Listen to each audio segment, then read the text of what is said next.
Olá pessoal, sejam bem-vindos a mais essa aula de química.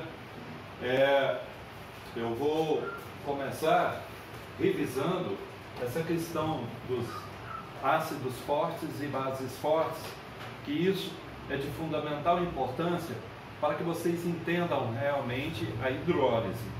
Olha, os três hidrácidos fortes são, de antemão, o que vem a ser hidrácidos? São os ácidos que não têm oxigênio. Como vocês sabem, todos os ácidos na fórmula molecular obrigatoriamente começam com hidrogênio. Então, aqui eu vou colocar os elementos da família 7A.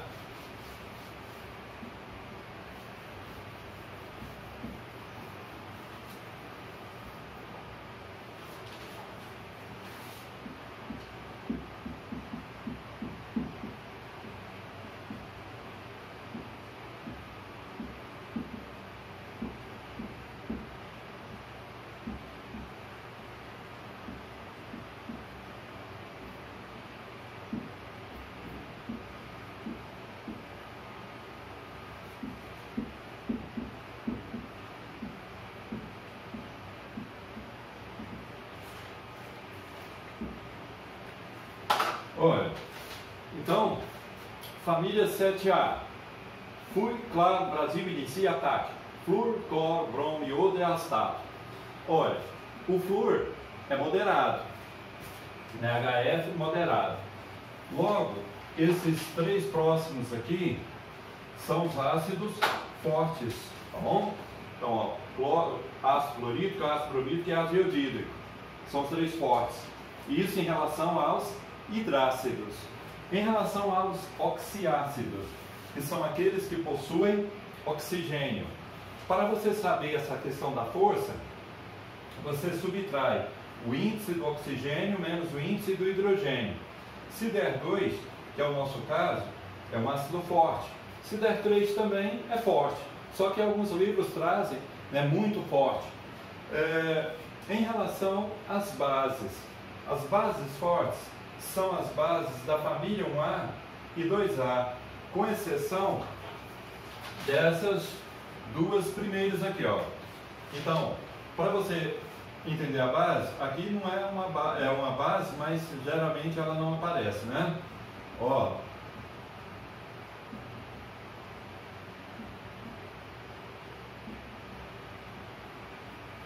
Revisando bases: hidróxido de frâncio, hidróxido de césio, hidróxido de rubídio, hidróxido de potássio, hidróxido de sódio, hidróxido de lítio, e aqui forma a água, né? Porque HOH nada mais é que H2O. Bom, aqui essas duas primeiras são bases fracas, como vocês viram.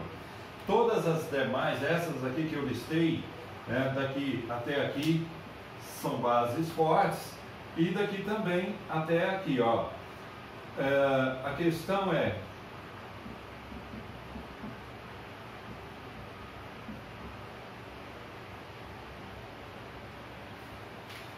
por que será que eu coloquei esse índice 2 na hidroxila? Meninos, se o elemento é da família 2A, todos os elementos da família 2A é bivalente positivo, ou seja, possuem 2 elétrons na camada de valência, na última camada. Então, por exemplo, aqui igual o cálcio, ó, cálcio 2+. Toda hidroxila é o H-. Quando você faz a montagem da fórmula molecular, você sabe que os expoentes passam a ser índices. Então, esse expoente passa a ser índice do cálcio e esse expoente passa a ser índice da hidroxila. Tá bom? Agora, em relação as bases fracas, são todas as outras, tá? Essa aqui já é fraca, essa é fraca. Então, da família 2A, só as bases formadas com esses dois elementos que são fracas, tá? Ó, então, aqui está toda escrita de azul, são bases fracas. As demais são bases fortes. Bom, para adiantar, eu já fiz aqui a questão 1. Vou explicar. Aqui nós temos o hidróxido ou cloreto de sódio, né? Para formar um sal, é a reação de um ácido com a base, formando sal, liberando água.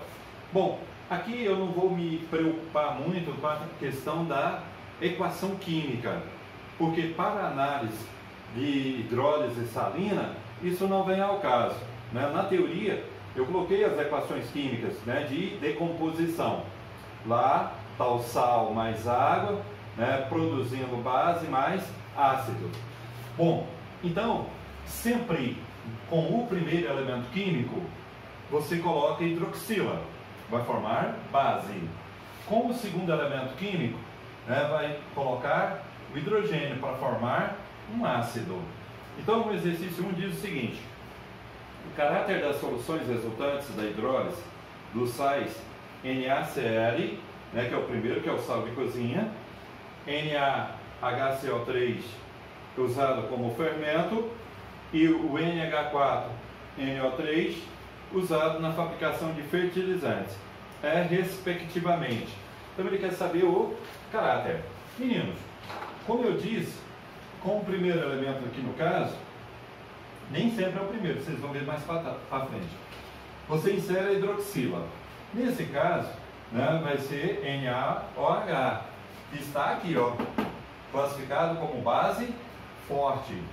E depois você insere o hidrogênio. Então, para a base, você sabe que a hidroxila vem no final da fórmula molecular, e para o ácido, o hidrogênio vem no início da fórmula molecular.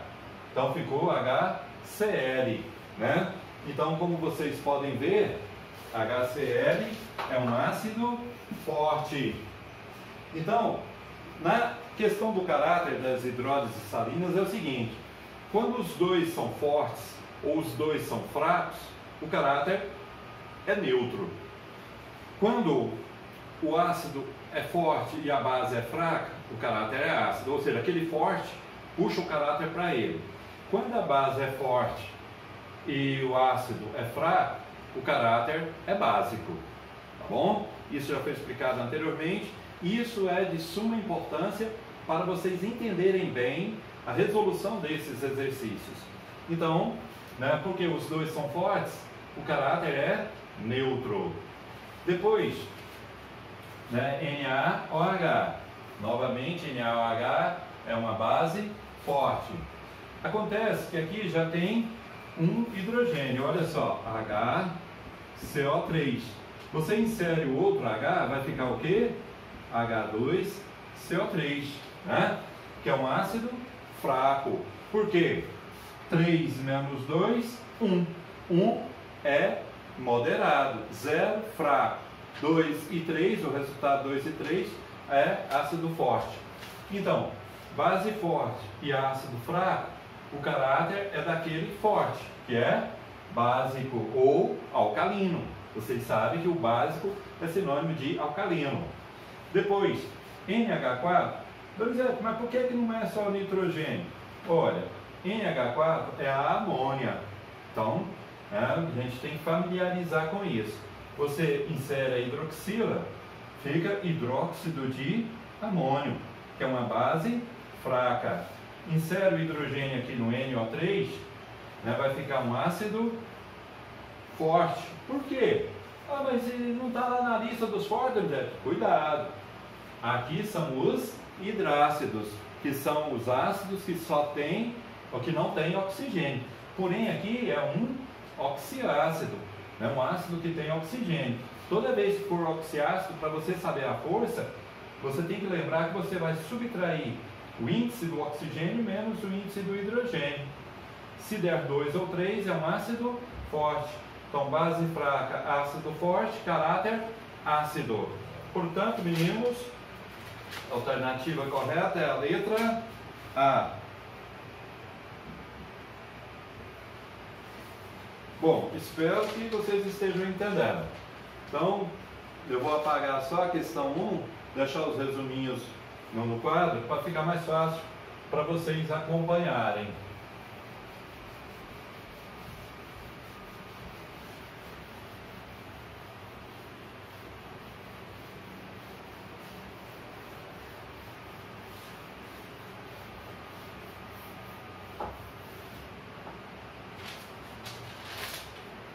questão 2.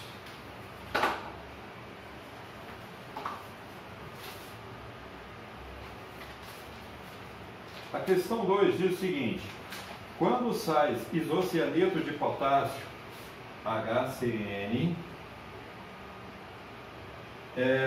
cloreto de ferro 2,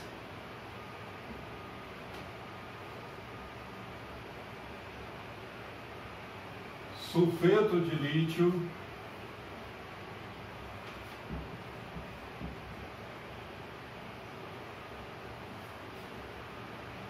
e brometo de amônio,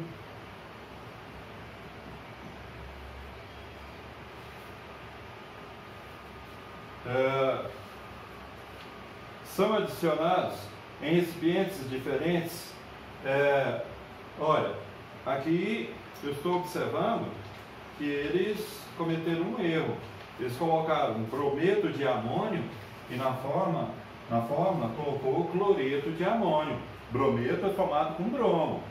Então, na verdade, porque aqui na família tanto o cloreto quanto o fluoreto, né, são fortes, né? Olha, aí não vai fazer diferença, mas na verdade o correto é vocês colocarem no lugar da palavra brometo, colocar cloreto. Eu vou deixar a fórmula molecular da forma que está, tá bom? Brometo de amônio são adicionados em recipientes diferentes contendo água, formam soluções respectivamente com quais características?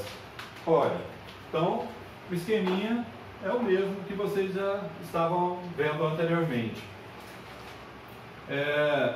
Aqui acontece o seguinte, ó, HOH, tá? Então, o que acontece? Aqui é a água, aqui é HCN. Então, veja, aqui é uma base fraca, tá? Porque a água não é considerada uma base forte. Olha,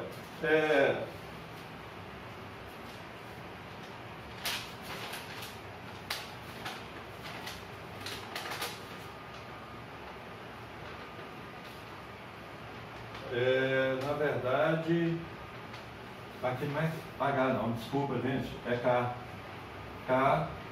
KOH. Então o hidróxido de potássio é uma base forte.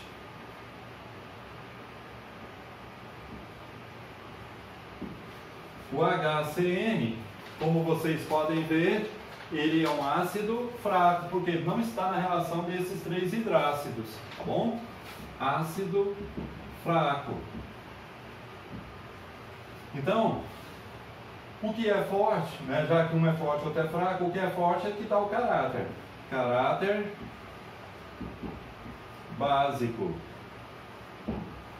Depois, nós temos o cloreto de ferro 2.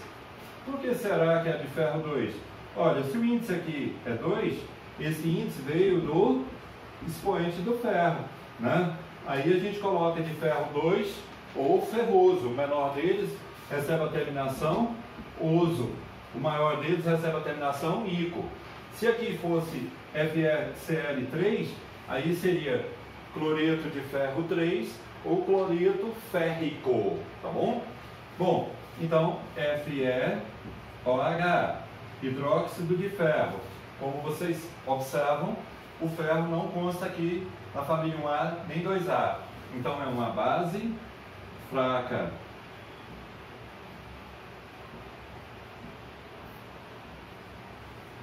Agora você insere o hidrogênio, HCl.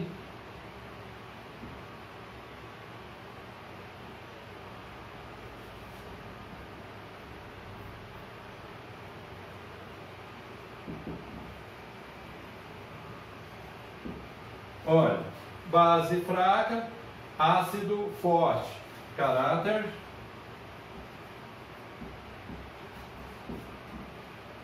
ácido.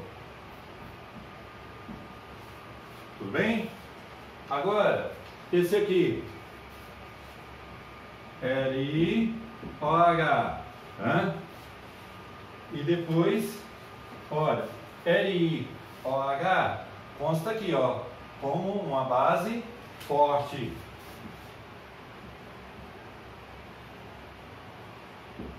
Depois, o H2SO4, tá? Que é o ácido sulfúrico, tá bom?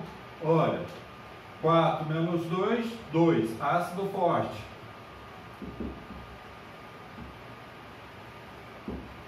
Forte, forte, quando os dois são fortes, o caráter é neutro.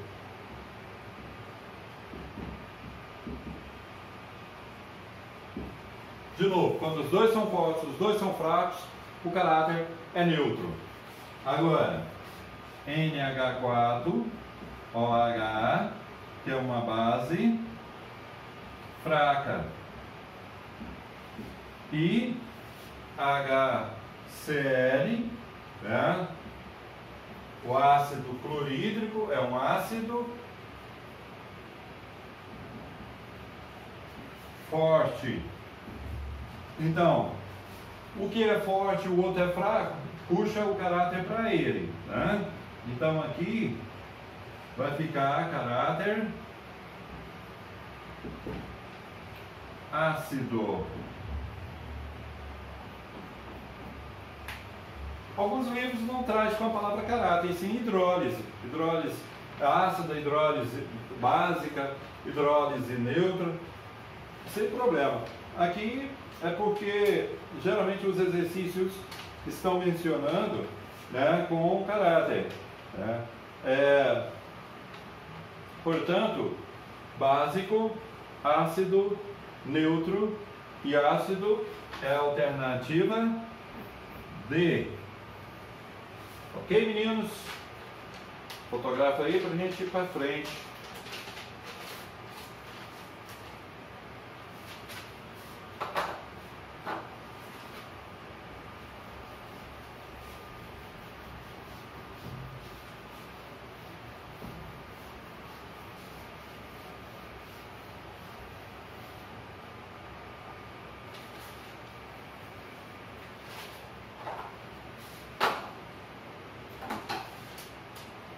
Questão 3. Diz o seguinte: um sal formado por base forte e ácido fraco hidrolisa ao se dissolver em água, produzindo uma solução básica. Claro, aquele que é forte perante o outro fraco, puxa o caráter para ele, né? É uma solução básica. Essa é uma característica do... Então aqui, letra A, Na2S. Olha, primeiro nós temos NaOH, depois H2S. NaOH é uma base forte. Aqui, ácido sulfídrico, né? É um ácido fraco. Logo, né, aqui tem caráter básico.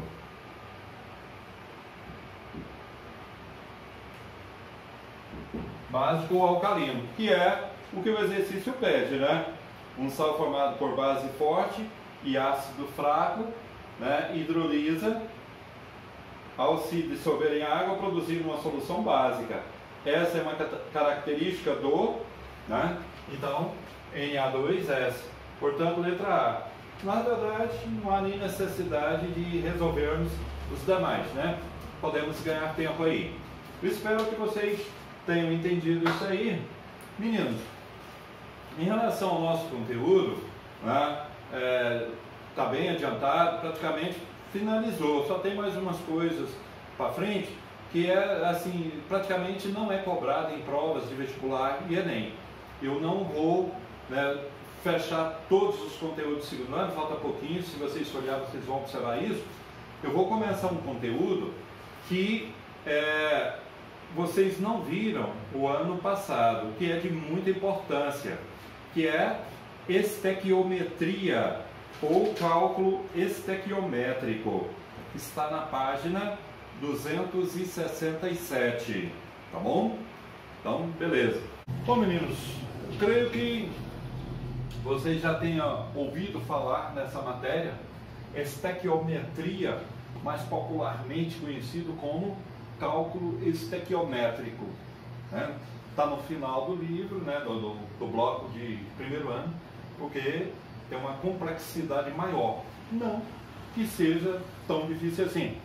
Né? Eu acho que nada é tão difícil se você despertar a atenção necessária para aprender.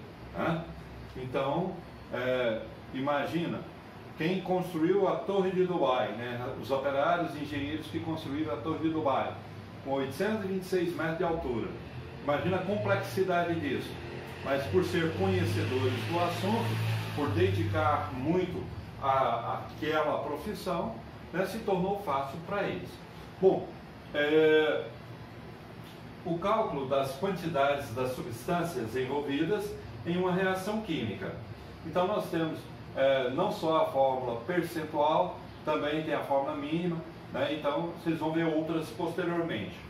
Para efetuarmos os cálculos estequiométricos, devemos conhecer as proporções entre os elementos que formam as diferentes substâncias. Por exemplo, aqui nós temos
Então, meninos, como que é feito isso aqui, ó?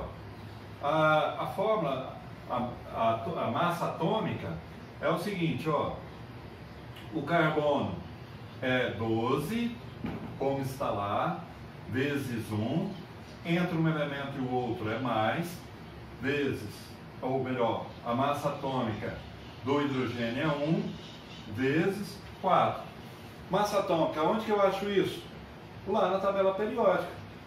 Todas as tabelas periódicas são obrigatórias fornecerem a massa atômica de cada elemento químico, inclusive nas provas de vestibular e Enem. Aqui o exercício forneceu, olha, a fórmula molecular, né, que é isso aqui, do metano é CH4. Sabendo que as massas atômicas do carbono é 12 e do hidrogênio é 1, determine a fórmula percentual. Então, a massa molecular aqui no caso será igual 12 vezes 1, 12, mais 1 vezes 4, 4. Então vai dar 16 gramas por mol. Então, a unidade de massa molecular ou massa atômica é grama por mol. Ou grama vezes mol elevado a menos 1. Então, o que eu faço? Eu vou descobrir agora qual é a porcentagem de cada elemento.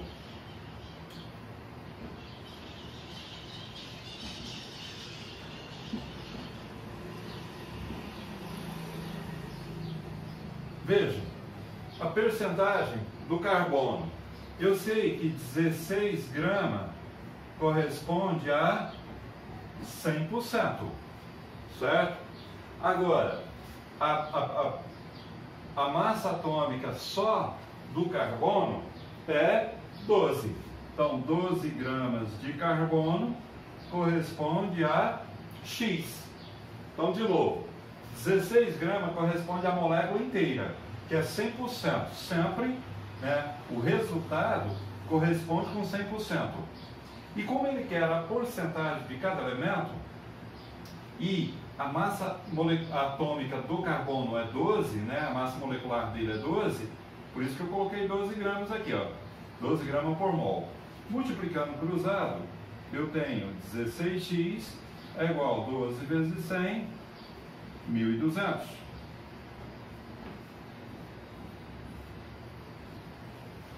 1.200 dividido por 16. Dá 75%. Agora, o mesmo eu vou fazer com relação ao hidrogênio. Bom, se fosse uma prova de Enem, por exemplo, ou vestibular, em que lá você está lutando contra o tempo, né? Se 75% é de carbono, sobrou quantos por cento para o hidrogênio? Claro que é 25%, porque o total somando tudo tem que dar 100%. Mas vou fazer aqui.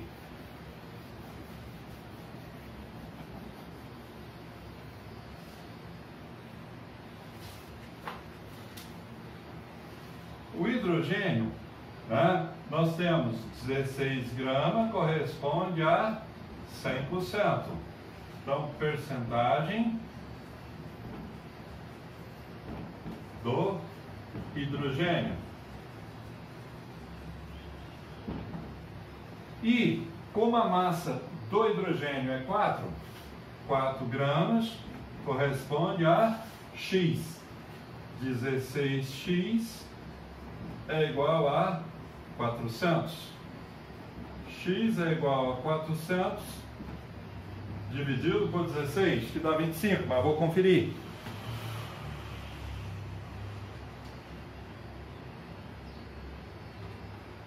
Isso aí, 25%. Então, carbono 75%, hidrogênio 25%. Então, essa é a fórmula percentual desse metano, né, dessa substância CH4. Espero que vocês tenham entendido. Mas,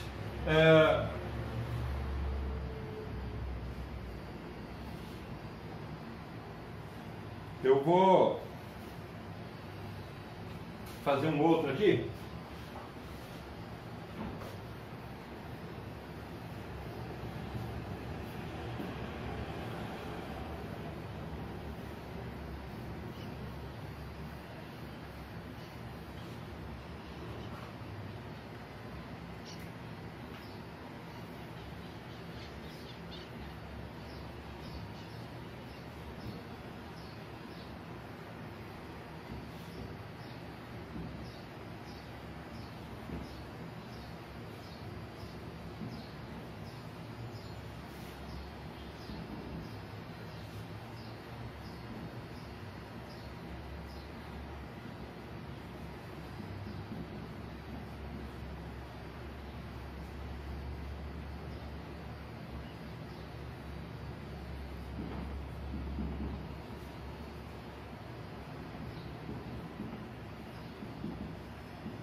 Então, pessoal, mesmo caminho.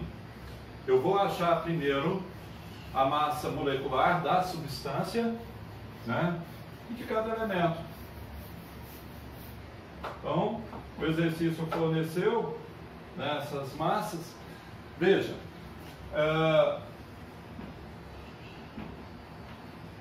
hidrogênio é 1 vezes o índice dele, que é 2, entre um elemento e o outro é mais.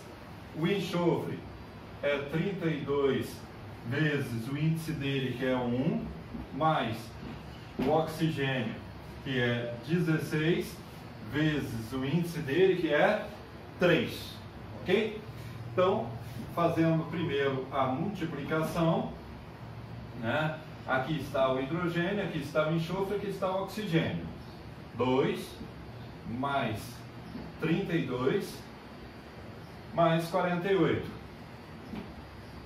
Então vai dar 2 mais 48, 50, mais 32, 82 gramas por mol. Agora,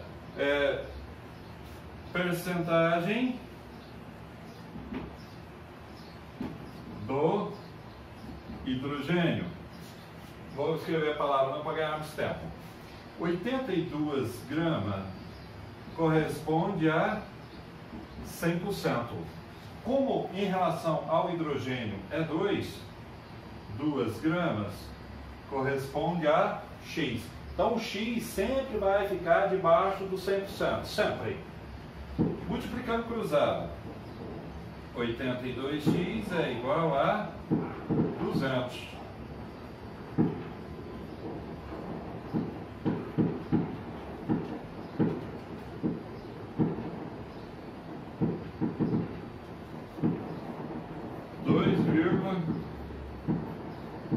Então, deixa duas casas à direita da vírgula.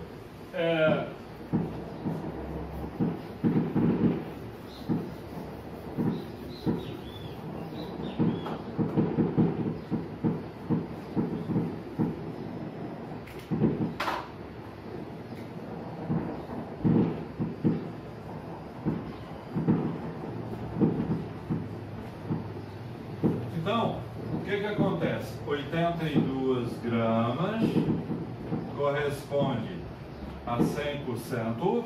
O enxofre é 32. Corresponde a X. 82x corresponde 32 vezes 100, 3.200.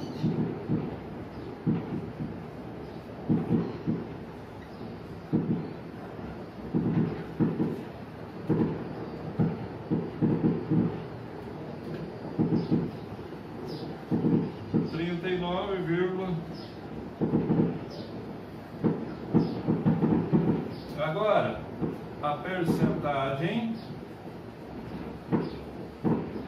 do oxigênio. Então eu sei que 82 gramas corresponde a 100%, 48 gramas que corresponde ao oxigênio corresponde a X. Multiplicando cruzado sempre, 48 vezes 100, 4.800. X é igual a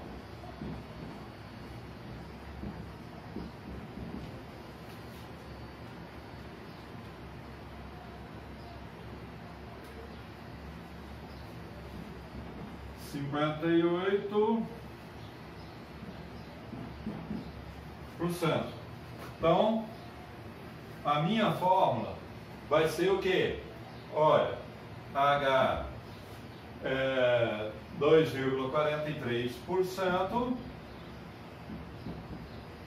enxofre 39,02% e o oxigênio, vou colocar aqui, mas você vai colocar tudo numa linha só, 58,53%.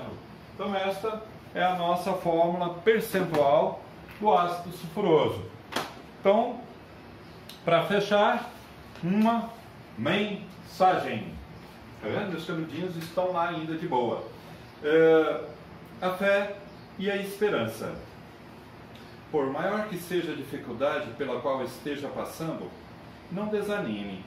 Confie, mantendo a fé e a esperança. Não se esqueça de que Deus não dá uma cruz mais pesada do que aquela que podemos carregar. Ele dá a lição e as provas conforme o nível de entendimento e evolução do espírito. Nesta escola chamada Terra, há alunos em diversos graus, alguns mais adiantados, outros mais atrasados. Mas o mais importante é que todos estão aprendendo de um jeito ou de outro. Busquemos compreender as nossas limitações e as dos outros, sem jamais perder a fé e a esperança. A fé e a esperança são vitaminas essenciais para mantermos a nossa saúde física, emocional e espiritual. Lembremos-nos de que Jesus está no leme desse barco da vida, nos guiando e nos amparando em todos os instantes. Então eu digo, né? Se você confia em Deus, confia em Jesus, confie mais ainda. Quanto mais, melhor, né? Então Deus sabe a hora certa para cada coisa que acontece em nossa vida. Tudo de bom, tudo de ruim. Então aprenda a confiar inteiramente nesse Deus maravilhoso. Meninos, bom trabalho, tudo de bom, até a próxima. Tchau, obrigado!